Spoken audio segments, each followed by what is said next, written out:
So hello and welcome back, guys, to another Improvement Season podcast. It is me, Pascal, and on the other end, it is my man, Steve Hall. I know this time it's actually quite a spontaneous thing. Just like 2 minutes ago, Steve reached out to me, said like, hey, can you record now? And here we are. Pascal is the man of flexibility, or sat at his desk, thankfully, and had the time. Yeah, that's exactly it. And the thing is, I'm just thinking like... it just goes to show that we are not really scripting those kind of episodes. And this is also why sometimes I can absolutely understand why people have then a problem with us and what it is that we are talking about, because it's in the moment. This is like a conversation, you know? Yeah, you know what? The worst thing, I don't know if I've said this on here before, but I think a lot of the listeners here listen to the Revive Stronger podcast. And obviously I prepare for those. I have questions ready. I've often done, more than often than not, I've done research into the topic like extensively. So I'll bring things up. But still, every time I come off the episode, I run through it in my head and I'm like, fuck, Steve, why did you say that? Why didn't you say this? Why didn't you say that? And like, you can't have every single thing you wanted to say in that moment in time. And I think the perfectionist nature of some people, that could wind them, like podcasts, they just couldn't do it because they're like, I need to write a book because then I can like rewrite it or draft it, rewrite it, go again. So yeah, that's what you get with the unscripted elements. What do you think is, so what do you listen or prefer listening to the most? When it's a little bit more kind of winging it is like people getting together, and even though that some things may be questionable, or something that is basically very much rehearsed and well planned out? So I know exactly what I prefer listening to. I definitely prefer listening to the less rehearsed kind of robotic stuff. It really disengages me, and it feels like you're studying and you have to make notes. There's a time and place for that, and sometimes I'm prepared for it, and I'll listen to a certain book or podcast because I know I want to do that. But a lot of the time when I'm listening to podcasts, like I want to, maybe a bit of both is quite nice, which is why I think this is quite nice. This is maybe more, well, obviously it's way more informal than the Revive Stronger podcast, but at least that one there's elements of informality with it, which is probably why I like the Modern Wisdom podcast with Chris, because one, it's topics surrounding things that I'm interested in, but not directly like fitness and health a lot of the time. In fact, the ones that he's done with like Mike Menno, Lane Norton now, I haven't actually listened to them because I'm like, I know kind of what they're going to say. So I don't worry about that too much. But the other ones, I'm like, they are kind of, educational, but also like there's just chit chat that go alongside it. He recently did one with, what was it, a BJJ guy called like Craig or something. And man, I know nothing about BJJ, but I enjoyed that episode. It was just hilarious. Like it was just a fun. So I think there's, a bit of both. I think a middle ground is really nice, but then sometimes you want one extreme. And normally if I want that extreme, I go to like, I don't know, my go-to at the moment is reviews of the Acolyte Star Wars show, because it's just funny what's going on with that at the moment. And then the other extreme is, I don't know, like a podcast or a textbook or a, what's it called? Audiobook or something like that. How about you? I'm not listening to too many podcasts anymore that are kind of outside of what it is that I'm interested in when it comes to podcasts. The things that I'm listening, that's the thing that I'm listening to. Nothing else outside of that. No. It's just all about finances, to be honest. And most of the time, it's just people talking about, of course, their expertise. And some things may then be inaccurate with the information that they have. But it's their area of expertise most of the time, right? And they are really spending a lot of hours just considering things, thinking things through. And who am I then to say otherwise, right? Of course, we have only a limited amount of information that we can digest throughout the day. And sometimes evidence is not being presented to us. It's kind of the same as in fitness as well. It also depends on your environment, what it is that you're exposed to as well, your pre-biases, and it kind of goes there as well, And whenever it is that I'm listening then to financial kind of podcasts, most of the time it's not scripted. It's someone who has worked in a specific field and is talking most of the time about their experiences and observations. Yeah. And this is very much anecdotally driven. most of the time. This is totally not like fitness related, but you might be proud of me, Pascal. You're probably not. I downloaded Trading 212. I don't know if you've heard of that app. No. But I've always hear people talking about like financial freedom and you should be investing your money. Don't just let it sit in bank accounts or whatever. And so I finally pulled my finger out and I was like, I need to learn how I can actually invest money. And then I watched a few videos and it was like, download this app. You can then invest in stock and shares. You can just invest in like S&P 500 accumulation. Yeah. And so I was like, right, I'm just going to try it. I'm going to put a bit of money in there, see what happens. So I put like, I think it was £500. Yeah. And I'm just going to see kind of what happens. And I was the best thing that 99% of the people can do is really just investing in something like a bigger ETF, something like the MSCI World, for example. It's a very popular product. And just let it sit there and do nothing with it. Don't even bother with trading. Don't even bother with leveraging and all that kind of stuff, right? These kind of terms, throw them out of the window because you have no business in dealing with those. Unless you're, of course, very much interested and you're also willing to actually pay a hefty cost of learning. And most of the time, the hefty cost is monetary cost.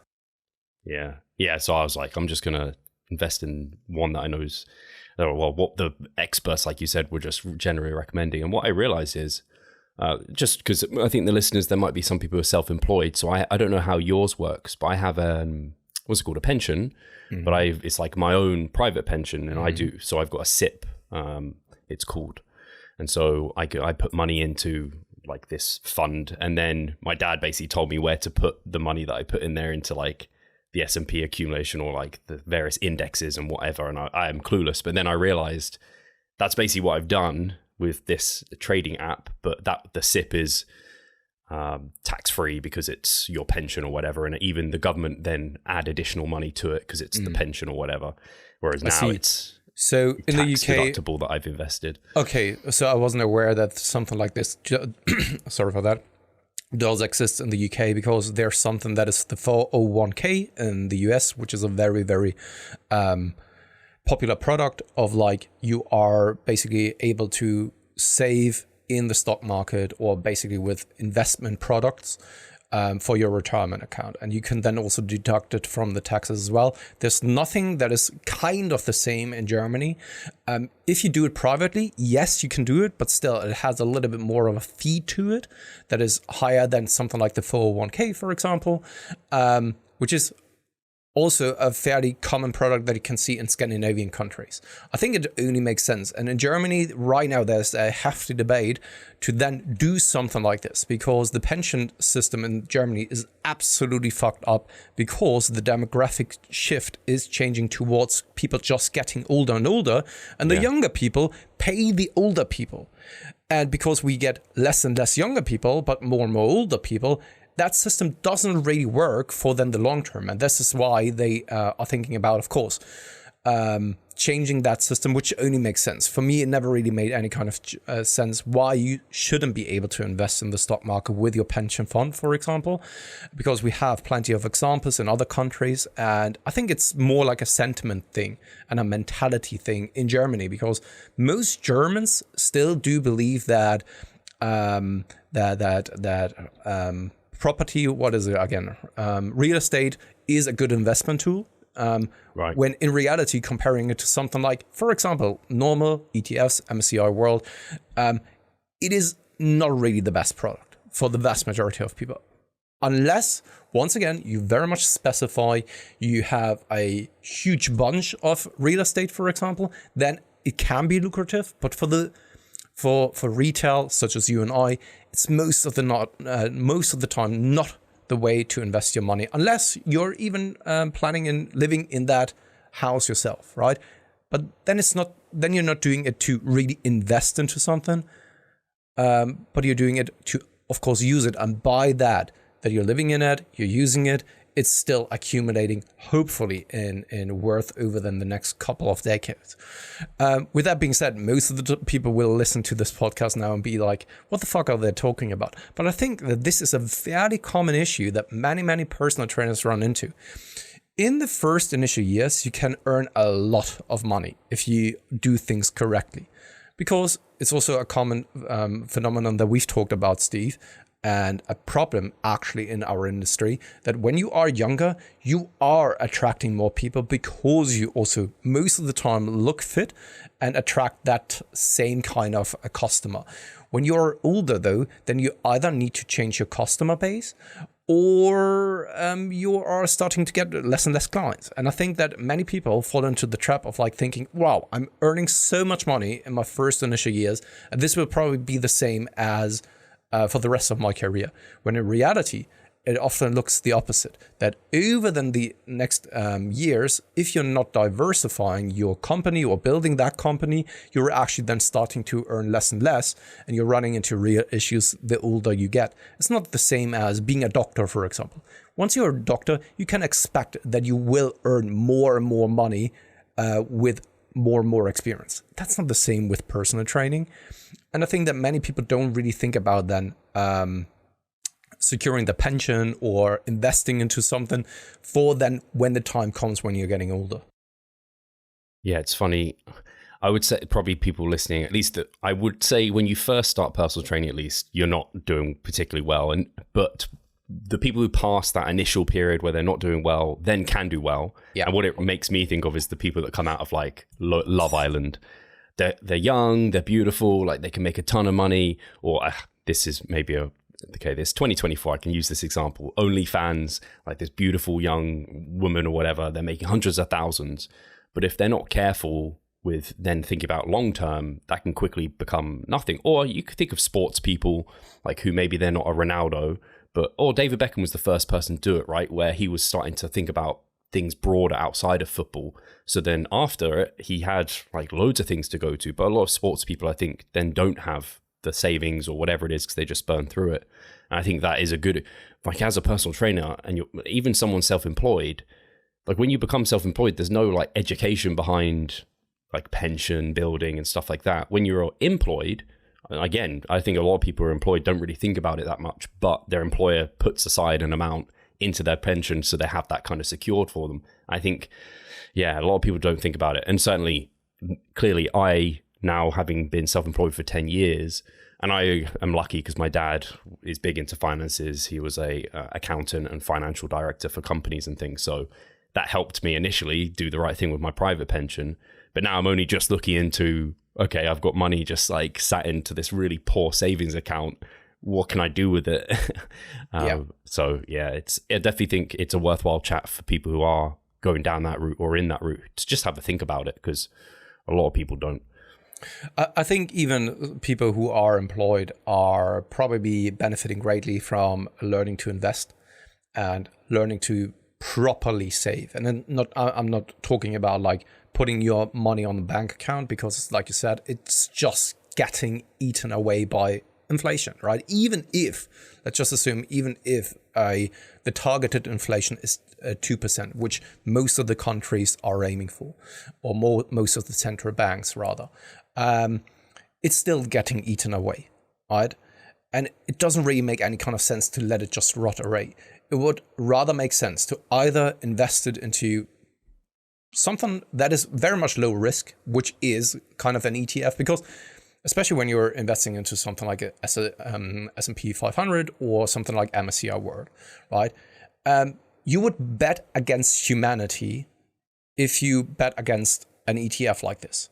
Because if that shit goes down, like down, not just like a normal correction of like, I don't know, 10 to 20%, which would already be more like a crash, we are fucked, right? And then you can have all of the money in the world on your bank account. It doesn't do jack shit anymore either, right? So either you start investing or you start investing into yourself. And by that, hopefully make yourself worth more, so that hopefully then in the future you can actually earn more with your knowledge and your experience, right? So those are those two investments that you need to look for, instead of having the money just sit on your bank account. Always have something in case something happens, of course, but everything beyond that, don't really spend it for like luxurious items, unless of course that gives you joy and happiness. But also it needs to be a fine balance. I think that everyone should really put something back and then also learn to invest a little bit. And I got Katie into doing that as well, and she has no clue about investing, right? No clue whatsoever.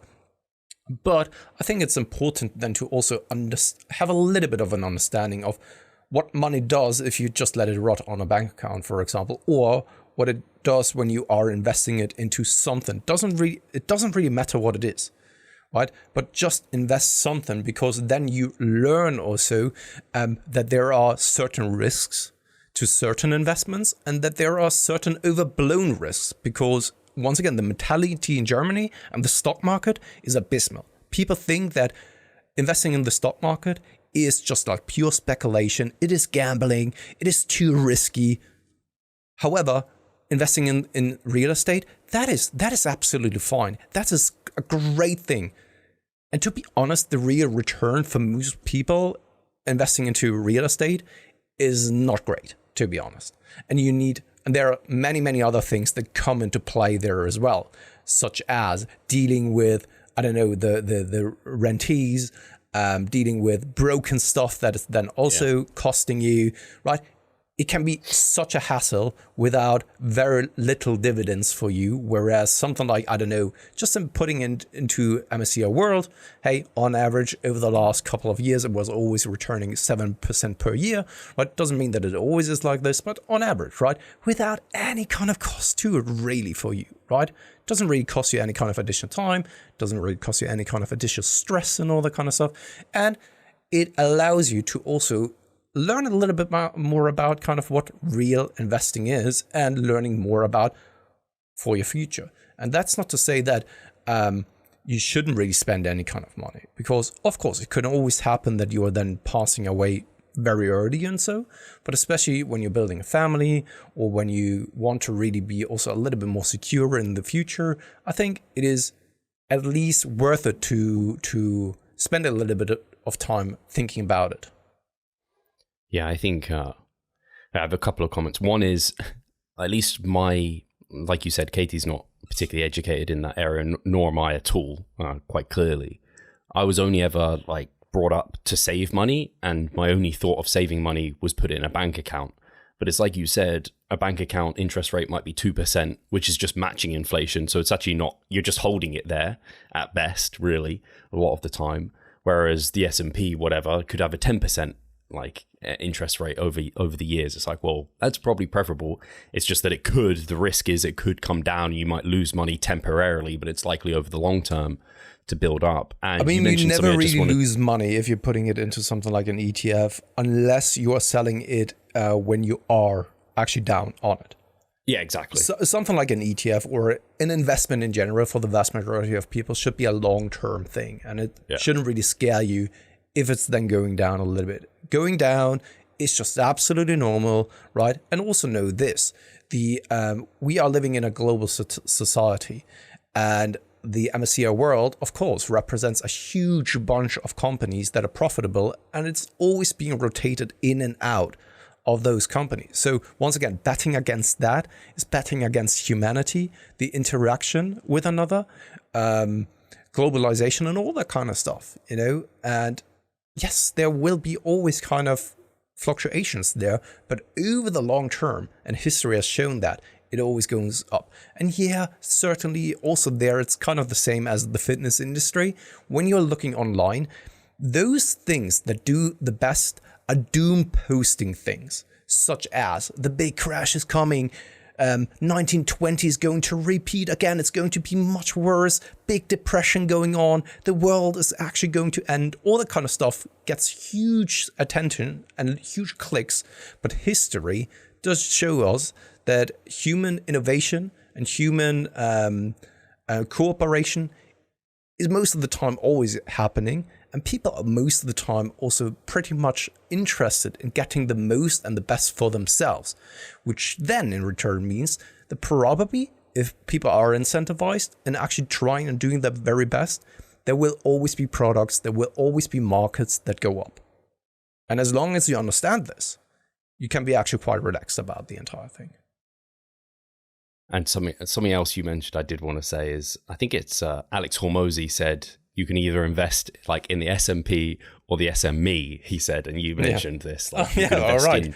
Didn't know yourself, that he said that. Yeah. Whatever it could be, upskilling to then earn more. And that could be a huge increase. You could I don't know, increase your wage salary for the end of the year by 25%, which is way better. But then it's figuring out that. And also the great thing with investing, I think, is you're just putting it, rather than in a bank account, you invest it somewhere else. There's no more real extra time or effort. It's just, you're just changing where it's sat. And so you don't have to, I guess, what's it called? It's accumulating wealth without you doing anything. I've forgotten what that's called when that's what you're looking for. Yeah. You're not trading time for money in that sense. Yeah, no, absolutely. And that is, I think, once again, I think it's valuable, especially for personal trainers, because they are always running into the risk of what it is that we've talked about, that there may be a period where you are earning very well, but that doesn't mean that this will always be the case. And the likelihood that your earnings and revenue will always go up to the right, such as other occupations, is actually fairly low, right? How likely is it that your company, you as a self-employed person, will always have bigger and bigger returns over, let's say, the next 30 years? Also this, if history shows us one thing, that many companies won't last. And what makes your company special? Nothing really, you know. Sure, there are certain exceptions there who will last very, very long. We know this also in Germany. Lots of bigger companies that are in the DAX, for example, they are family companies.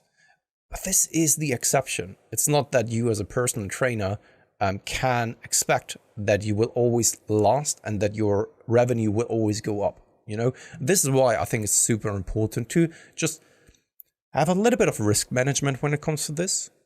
And then also, for those people who aren't really personal trainers, I think that there's some valuable lessons there as well. Of just, you don't really have to invest a lot, right? Getting your feet wet makes you invested. And once you are invested, you are starting to care and look into it a little bit more. And I think that there is no downside to it, of a little bit more awareness, whether it is finances, whether it's nutrition, whether it's training, whether it's health, right? Having a little bit more awareness and caring about something makes you more invested in general. And I think this is only a good thing. Yeah, so I think we can probably talk about some more specific health and fitness stuff now. Although someone did say in the comments they would listen to a financial podcast by you, Pascal. Yeah, but so I'm not qualified enough for something like this. There are I think that already in kind of exercise science, there are very smart individuals. But I have to give it to the financial realm, that finances and also computer science and all that kind of stuff, there are just people there that just blow my mind sometimes, seeing through things, connecting certain things, and also coming up with their own hypotheses and theories of what's going to happen.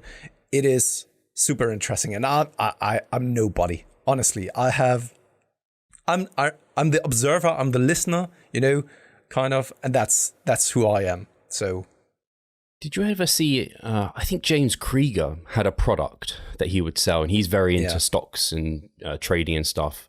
I might actually look back into it, because I saw it and I don't know, it just kind of went past me. But he'd probably, if people are thinking they want to learn more about this sort of thing, I'm imagining he's not, I haven't looked at it, but I imagine it's a pretty decent place to look at. I can't say anything about this, but to be honest, and this is no discredit to James Krieger, because I have no idea about his stuff, right? But why should I go to someone like James Krieger if I can go to someone else, you know? It's just, he's specific for personal trainers. I think that's the only thing I would think. All right. Yeah. I didn't know that. I think it's a specific product for personal trainers. So, and it's just, when it's an area of stuff you don't know, it's hard to like get that know, like, and trust of someone. Yeah. I find, at least, I'm like, listening to financial experts, I'm like, I don't know who is the true financial expert. Just because they're getting the most views on a video, it doesn't mean it's actually an expert. Just like the fitness industry could be, I'm sure it's full of crooks and things. It is. I think it's even more full of crooks than fitness industry, because there's of course much more money to be made. Also, when it comes to YouTube channels, for example, the most lucrative accounts are the ones dealing with finances. Simply because also you can make much more from advertisement and all that kind of stuff, which just makes sense, you know. So yeah, because of this, it attracts a certain type of person as well. And this is not always meant in a positive way. It also attracts a lot of scammers as well, unfortunately. And this is why the risk of actually getting to very much uneducated people is very, very high, unfortunately. Because I think it's an interesting subject, like a broad subject, of course, which I think also many people would benefit from just learning a little bit more. Especially something like, I don't know, what is money, Something like this. Because we never really learned this. Never in school what money is, where this is really coming from. And it's, of course, a little bit complex in nature. But I think it would be so beneficial for many, many people to learn what this kind of thing is. Was it called like bullion or something, where people, I don't know, they basically were giving fake, I guess, like money is only valuable because we deem it as valuable. People used to trade like shells or just randomly print things, and obviously gold was used for a time. So this is my very vague understanding. Anyway, the thing I wanted to leave the audience with, Pascal, was, do you have like 1 to 3 names of podcasts or people that you think people should maybe look into that you trust? It always depends, of course, on what area you're interested in. Are you interested in something like macroeconomic situations and all that kind of stuff? The one I can very much recommend, which interests me, for example, is On the Margin. It's a great podcast, in my opinion, which tackles a lot of macroeconomic things. And still, though, most of the hosts, most of the guests, they come out of the US. But if you also understand of what percentage the US market actually makes, or the entire percentage of global economic capacity or energy, most of it stems from the US. So having a little bit more of bias, I think it's not even a bad thing, because what's going on in the US impacts the entire globe. Yeah. To circle it around, just because it's made me reminded me, Disney, their stocks and shares apparently are plummeting. And again, I know you're not into watching the latest Star Wars stuff, but anyone watching The Acolyte, you probably know why. It's got to be the worst thing they've put out. Yeah, I heard things. Not good. Yeah. Is good time for a break? I just noticed it's near halfway. Oh, wait. Oh, crazy. We have talked about kind of financial things for like 30 minutes already. Yeah, it's time for a break. Let's take a break. Do you not see the progress you would like? Are you sick of writing your own programs? Or perhaps you need some accountability in order to stick with a plan? Then it's time to start working with us. We at Revive Stronger offer a truly personalized coaching service. You'll get more than just an email with some macros or random cookie cutter program. With Revive Stronger, you will be the center of our attention. You will receive your own fully individualized training protocol alongside a customized nutritional strategy. We created the coaching around your needs, wants, personal preferences, and your own unique lifestyle. Every single week, we delve into your program in order to make appropriate adjustments so that we get the most out of your time and the best possible outcome. We help both female and male athletes to seriously change their body composition by adding more muscle mass and decreasing fat tissue. No matter if you're a competitive bodybuilder or just want to look better, if you need help with your progress and taking your physique to the next level, our coaching is for you. It's time to make a change. Sign up today and let's revive stronger. And now we're back. So how's everything on your end? Training, nutrition, are you back into a stride now that the arm's recovering and you haven't got any sessions? You've got the wedding coming up in months? In August, yeah, okay. Exactly. So for me personally, right now, the last bit of the arm recovered super quickly. It has been a long time since I had something like this, that after 2 to 3 days, it was already kind of feeling as if I'm back to normal, which is probably also then due to the fact that it was a cover-up. And with cover-ups, you have to actually break down the tissue much, much more so. So you have to be a bit more aggressive. You have to go deeper into the skin, which then makes the recovery process even more lengthy. And it was a pleasure finally not having this, so that I was then able to be back on my feet and back into training quite quickly again. Started my mini cut now, or kind of, it's a combination of a mini cut and also a conservative cutting phase, because I want to push it all the way into August timeframe. So it's kind of only like 8 to 9 weeks, but because of this, I don't want to get overly aggressive, but at the same time, I don't have any kind of issues going into the aggressive mode. And funny enough, Steve, you brought it up, I think, with Eric Trexler. I've just started editing the podcast episode, and I was about in the first 10 minutes where you asked him the question of whether there's a correlation of the what was it again? The amount, the size of the deficit, exactly, and the amount of hunger that you experience. And it's something that doesn't really apply. And I'm not saying that I'm special or so, right? That's not what I'm trying to imply here. But to me, something over the years has changed that I can diet on those 13 to 1500 calories, and I'm not really struggling, and I'm not really feeling any kind of different to something like 17 or 1800 calories. Yeah, the reason I asked is because I've heard, the person I specifically have heard talk about this is Martin McDonald, because he's talked about rapid fat loss multiple times. And I remember hearing him say something along the lines of whether or not you're in a 750 calorie deficit or a 1,500 calorie deficit, it's double the deficit, but it doesn't feel that way.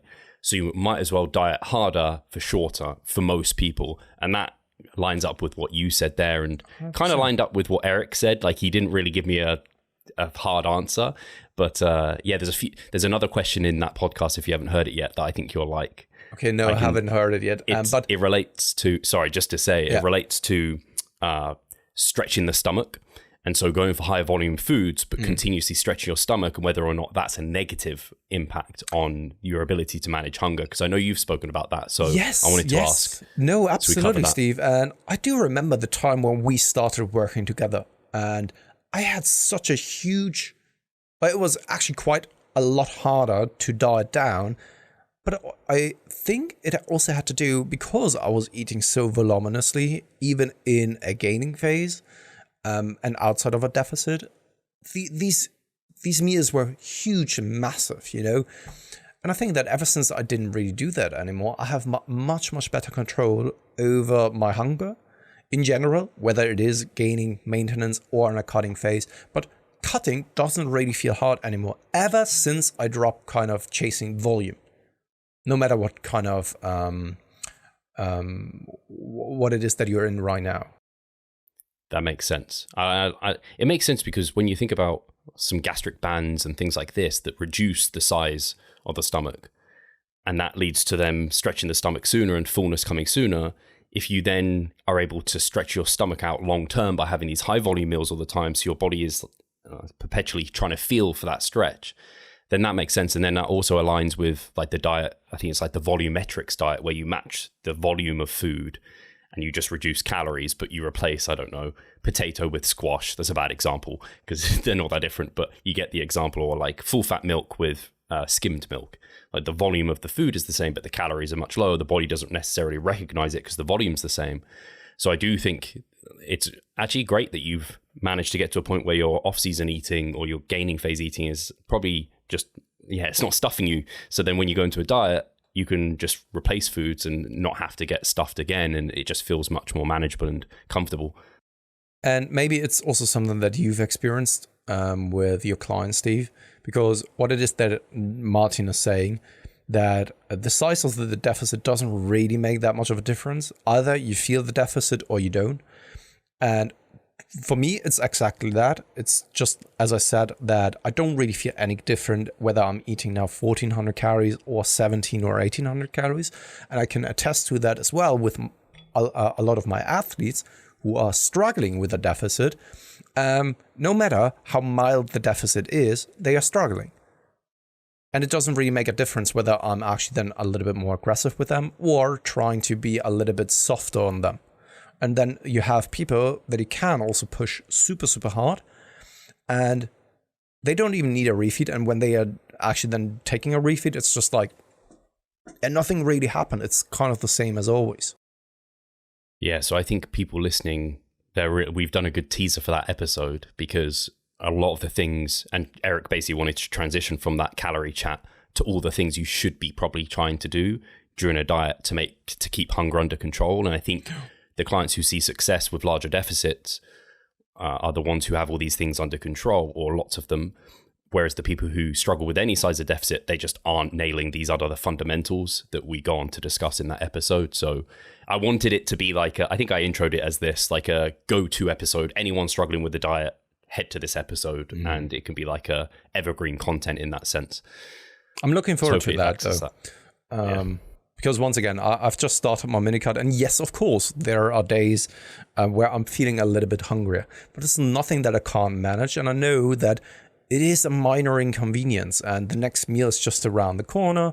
While yes, I do like them having my chocolate oats, right? So I'm always using chocolate pudding, the high protein chocolate pudding. And then I'm mixing it with kind of overnight oats to some extent.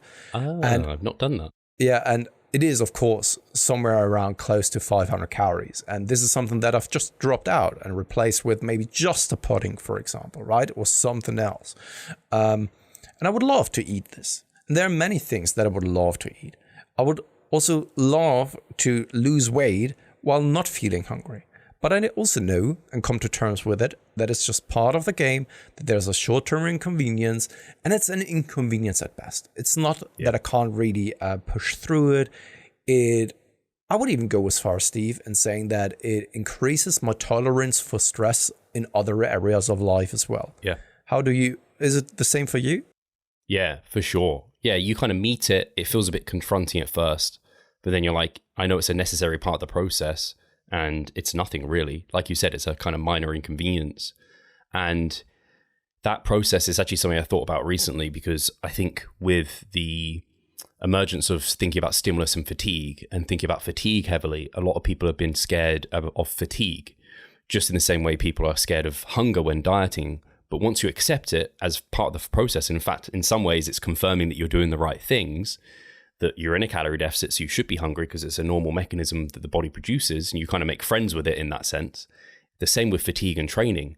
If you never get fatigued when you're training, I don't think you're probably growing very well. So don't be scared of fatigue, kind of embrace it. It has to be managed just like hunger. But if you're never hungry in a diet, you're probably not losing that much body fat. Similar, if you're never fatigued when you're training, you're probably not growing all that much. So it's like, don't be scared of these things. Point. I think that's a very great point. Do you remember the time when I said that I'm going to experiment of pushing closer to failure just on a regular basis? And ever since then, I'm training like this, because I thought, what is the potential downside to it? Potentially more fatigue accumulation, quicker fatigue accumulation, or maybe something like wear and tear injuries, right? But I'm worrying about something that hasn't happened yet. So let's just do this and see how far I can push it, and whether those kind of concerns even arise. And yet I'm standing here, feeling absolutely fine, and nothing really negative has come out of it. Yeah. I think that instead of being scared of some potential consequences, unless, of course, they are pretty harmful, of course, right? I wouldn't really go out and say like, okay, try something like crystal meth or fentanyl. Go ahead and do this, right? Don't worry about the potential consequences. Yes, the potential consequences can be that you are getting quite addicted quite quickly. I wouldn't really go as far in doing something like this, but we are talking about training and nutrition, right? Go ahead, give it a try, see for yourself of whether you can do this. And if not, all right, then dial it back just slightly. So when it comes to photography, or kind of especially videography, that there's something that is called a zebra setting. You can actually put it into your camera.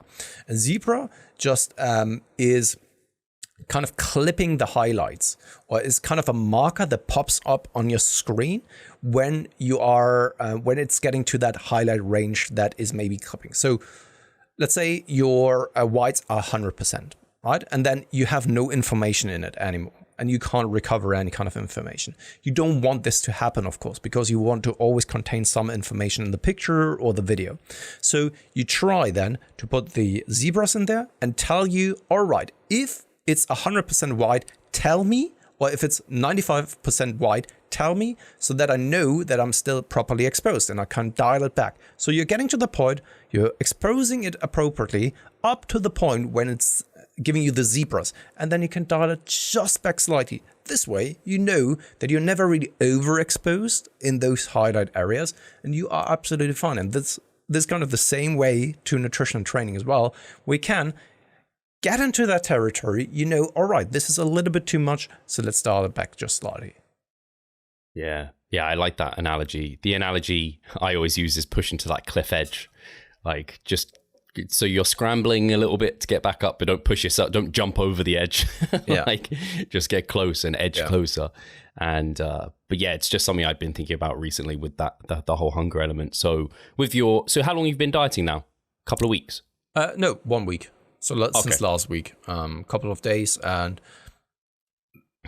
it's fine, right? Yes, once again, of course, you can feel the hunger a little bit more, but it's absolutely fine. And it's crazy how fast it is that you're then losing. It's kind of the same it was for you, Steve.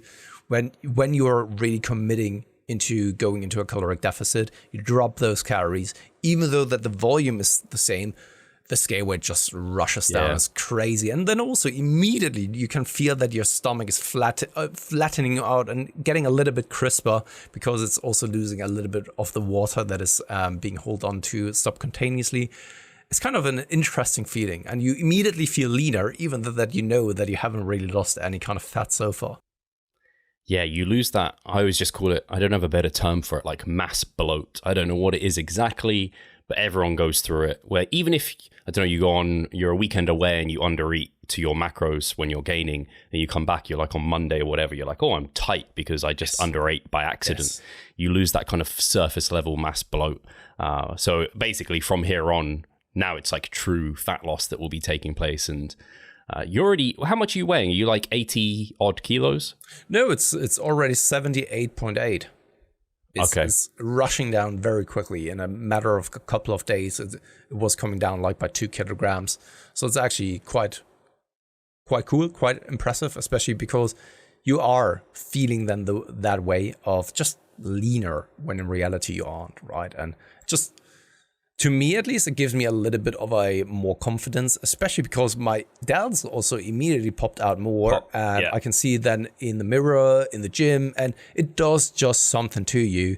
While gaining may feel cool, if you're not really super advanced and you are even looking impressive in the off season, it doesn't really give you the same drive as when you are confident and you feel good in your own skin. You are walking through the gym a little bit differently. I know this is going to sound absurd, but bear with me. You're 15 weeks out then, so you could actually compete. I was just looking, I was like, probably at that body weight, for you could definitely compete this year. Oh, 100%. I mean, just thinking about it, the last time my lowest weigh-in was 72.3 kilograms. From now sitting at around like 78 kilograms. I mean, you're in firing range. Let's just say I lose 0.7, 0.8 kilograms per week. I would be leaner than the last time. Yeah. So I could definitely make it, but it's going to be another undercover prep. Yeah, I don't know. I don't know. The supernaturals. Yeah. The thing is though, so Katie's birthday is in September, and there is a spa here in Berlin that is pretty popular. I've never been to that place though, and it is, of course, a spa where you walk around naked. And the same thing here, Steve. I know what it sounds like. It sounds absolutely stupendous, yeah, and absolutely embarrassing to some extent, thinking that way. But I'm thinking like, so I could theoretically also draw out this cutting phase all the way into September and then walk around like a very chiseled guy throughout that spa and looking great, you know? So these are the thoughts that come through your mind. The thing is, this is also something that I'm thinking about because I'm not really a competitive bodybuilder in that sense, right? I'm competing when I want to and suits me, but it's not the same as you where I have to be like, oh no, it would be foolish to get that lean or to diet for that long. I don't care anymore, mate. Yeah. I'm turning 37 this year, so for me, it's more about kind of enjoying the time, still building, getting leaner than the last time, something like this, you know, having fun in the process. And we had GVS on the podcast. He's kind of the same way. He just enjoys training, and perhaps he's going to compete, and perhaps he's not. And for me, I resonated with that deeply because I enjoy training. I enjoy also dieting. So I take it as it comes, to be honest. So we're saying there's potentially Pascal stepping on a stage near you this year. And actually, I was surprised. If not, then you can just like join us in the spa, see me naked. I was surprised Jeff was actually contemplating competing, especially we spoke a little bit off air as well. I'm like, oh, actually, he's like quite seriously contemplating it. And yeah, I can't just brush past this naked spa. Are you sure is this just a normal spa or is this something special? Because no, it is. I thought these spas were also just this, like Steve, how Finland is it for you if you are, because I don't know what it's like for UK people. Maybe there's a little bit of a different mentality. How is it for you to walk around naked in public? And I'm not talking about like going on, I don't know, Piccadilly Circus and then walking around naked, but in something you mean like just a spa. top off, right? No, I'm talking about something like a spa where you just walk around naked amongst other people. I mean, I have no idea. It's nothing I've ever experienced. I don't even know where these spaces exist. I have multiple thoughts come through my head of why I would feel concerned about doing that. At least, actually, if I was dieted down, like that element is suppressed, right? So you're less likely to embarrass yourself. But Pascal, you're already going to draw much attention to yourself with all the tattoos. Yeah, that's true. And then you're going to be shredded. And then... Yeah, and then the veins popping out. It would be a very much interesting sight, I would imagine. The thing is that in February, in March, when Katie and I we both went to that skiing trip we did for like 5 days. It was a only adult hotel, and it was more like they had a spa area there as well. And I'm not really into saunas. I'm just too impatient, Steve. It's kind of the same with beach and sitting there and getting sunbathing. Mate, 5 minutes, that's all I need, and then I'm out of it again. And it was the same there. And it was also a naked place, naked environment. And it is interesting, Steve, because we are always so much in our own bubble, and we already talked about it in the past, that we see ourselves in such a critical light. But in reality, if you then see other physiques, other body compositions, you realize that you are very well advanced in comparison to other people around you. Oh, yeah. Yeah, for sure. So, yeah, I remember reflecting on this years ago, in fact, and I wasn't even in, like, I don't know, over 5 years ago, which certainly wasn't as big as I am now, but just being on a beach topless and being like, oh, wow, like I'm the person who's in best shape out of hundreds of people on this beach, and I'm not in amazing shape by any means. And it's kind of crazy to think that. And it, like you said, it pulls you out of that social media bubble where you're seeing just unbelievable physiques all the time, like a Brian DaCosta, who I can't actually understand how he's so muscular. It's just obscene to me. I'm looking forward to chatting to him, actually. He's coming on the podcast. But Brian DaCosta is like one in billions, like really, like there's not really many of him running around on Earth. So the likelihood that you're going to bump into someone like that on the beach is just highly unlikely. So I also think there's some valuable lessons for the listeners, because we are, of course, dealing with people who come to us because they either want to compete and need some help, or or seeking some accountability when they are personal trainers, for example, themselves. But also, we are dealing with a lot of people who just want to look better, who want to improve their physique. And I think that if you have been training for like 2, 3, 4 years, in a very committed way, then you're probably already looking much, much better than 90% of the people out there. It's easy to be forgotten, especially when you're following people such as yourself, Steve, over on social media. Then you're most likely also following other people who are pretty jacked. And then you get the false impression. And it's probably much, much better to then step outside, go to maybe a beach, go to a swimming hole, go into a naked sauna, or a sauna is always most of the time naked, but a naked spa. Just look around, right? You don't have to be naked. You could just be in shorts, right? That's true. You don't have to You're be naked. trying to check out other people's, how average am I there, you know? And see for yourself what the real world actually looks like, because I think it's easily forgotten, very easily. And I'm falling victim of that myself as well every now and then. Yeah, absolutely. It's just even the difference of seeing a guy like, it's funny because there's been a few comments sometimes where people would be like, oh, Steve, I didn't know you were this jacked. Like when I see you on the podcast, I just think you're this skinny nerd or whatever it is. It's just like, yeah, when I'm sat here with a top on and you can't see anything, like, of course, like it's not looking any sort of way. And you realize that even with like hugely jacked guys, yeah, I mean, we can tell, but a lot of the general public, I think they just think that person's just a big person. Like it doesn't really reflect in the same way. So it is a good reminder of that. Yeah, I don't know where we're going from this. Yeah, you're dieting down, getting shredded glute striations because you'll be able to see them for the naked spar competition. I mean, they are probably already there without me knowing, because they are the ones always showing their face before anything else really pops out, unfortunately. Because, I mean, why do you ever want to have striated glutes if no one really can see it? I rather, Steve, have a chiseled ab and front side definition such as yourself, with also then striations on the chest and all that kind of stuff, rather than striated glutes.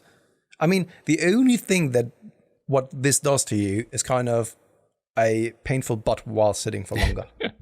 Yeah, it's very true. Not even your wife at home finds it attractive, you know? No. So it's definitely not an attractive feature. No. You like a cushion on that tush. I'm glad the diet's going well and that there's potentially a Pascal that's going to be very lean come September. The show's October, so put that in your calendar.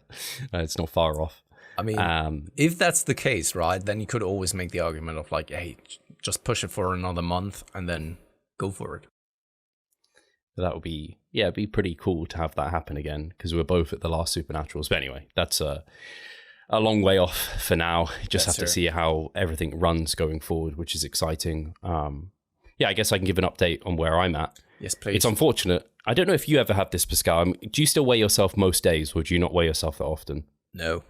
Yeah. It's funny, see, when it comes to tracking of meals, of course, I'm plugging things into MyFitnessPal, but it's not that I'm weighing things out very much accurately.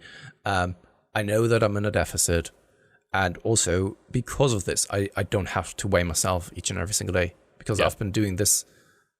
I've done this already so often in the past that I just know that it heads into the right direction. Yeah. Yeah, I thought as much. It's just continue. It's like brushing teeth for me. I still weigh myself every morning. I think if I broke it, it would quickly go that I wouldn't do that. But it's funny. I saw a new low on Sunday morning. It was a new low. Lucky you. Yeah, no calorie adjustments on Monday. Oh no, Sunday's the wrong day, so I weigh in today. That's true. And yesterday, and I was going to ask if, because I know you have ramen now and then, but I had a chicken ramen last night, and it has like 3,000 milligrams of sodium in it. Steve, so why did you do it on a Sunday? I know. I just didn't even think about it. I was like, oh yeah, chicken ramen, it's like 500 calories. I can do that, right? Brilliant. And then this morning I had my weight spiked right up like 3 pounds, and I was like, shit. That means Cliff's going to drop my food. I know it. So we'll just see. He might do a minor adjustment. I told him about the ramen, so we'll see. But it's kind of annoying when you do those things where, again, this is, I guess you could say it's a flaw to flexible dieting, especially if you're not aware of the impact of sodium. And I think it's part of why weekly averages I like, because then I take into consideration that low yesterday. I'm probably going to hit a really low weigh-in tomorrow because I'm peeing like a horse today. But yeah, so we'll see. My calories are probably going to come down this week, but I can take it on. It's still, it's like you said, I still feel like I'm in a position with this diet where it's not impacting me too much, like at all. Obviously, it's only 1 week since a 2-week break, but I still feel very managed. And I think just as you go through it, the more perspective you get every time. So, and like you said, you get exposure to hunger and the negatives of low energy, and you're just like, I can deal with this. It's nothing. I've dealt with harder. So yeah, at the moment, just having that kind of mentality is even helping moving through. I think it's just building resilience and awareness and also experience over having done this for pretty much a long time and often already, so that you are finding yourself in a situation where you just know, the body kind of knows without even the brain kind of sending out signals of just like, hey mate, nothing's going to happen here, right? It's just same old business. And yeah, I think that's the thing.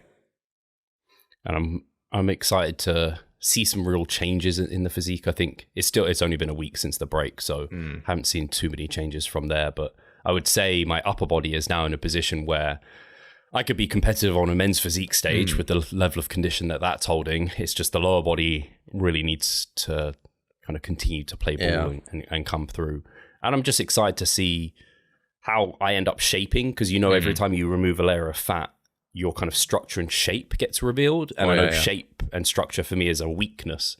So if I'm getting more of that as I diet, that's a really exciting thing to me. So I'm seeing that my quads are looking a bit more sweepy up at the hip, for example. Like there's actually some change. And I'm like, I must have lost some body fat in and around the hips and things. So it's exciting seeing that.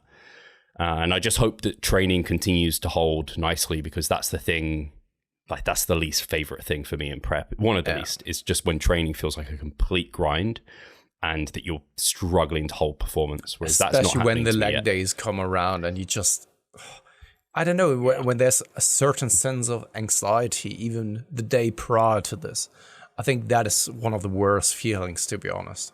Just you know that it's going to be a drag, and you do it still, but it's not really joyful anymore. You're just like dragging yourself through, and if you then have to do it probably kind of for weeks on end, I think that this can bear on your mentality as well. Yeah. So I hope to leave that to like the last 4 or 5 weeks, really. I think that's a good time generally for that to be like training is a grind and you're kind of holding performance. Until that point, I hope to continue to kind of build it. I think it's more reasonable of an expectation for me, because I don't have my peak body weight isn't so high, so my peak performance isn't like I'm not, my actual physique isn't changing that much in terms of my leverages and things like this. So I feel like I can expect to hold closer to my peak performance, whereas someone who's like 40, 50 over stage weight, they're not going to hold that performance that they had in their off season, whereas I'm 20 or so over. So it's like much more likely I can hold that, which I think is cool. But at the moment, I have no real updates on it as a whole. I probably need to practice my posing routine, or rather think about my posing routine at all and structuring it. I don't want that. Leaving that to the last minute is not going to be fun. So I definitely need to do that. And I need to continue to work on some of these classic poses for the golden era round. But to be honest, I know I'm not classic, so I'm not too worried about it, but it is quite fun. I don't know if you've messed around too much with classic poses, Pascal, but it's quite fun. Not really, because you need to spend a lot of time on just like posing practice to really make it flow and make it look great. Steve, we have to actually now cut things off here, because I have to go for then that consultation of mine, and I have to go to the loop before that. So sorry to cut you off here. We want to know more about the diet and also, of course, posing. So I would just say, like, let's continue that chat here the next week when you can just talk us through what then the process of also posing practice looks like for you. Yeah, I think people enjoy. I think there'll be some value there, because it's something people don't hear much about. But yeah, thank you guys for listening. Thank you, Pascal, for giving us some financial education. And if you want to hear more about that, you have to pester Pascal, and he can start charging you a consultation fee for financial investment advice. And subscribe, all that good stuff. Give us a comment, thumbs up, and I appreciate you. Cheers, guys.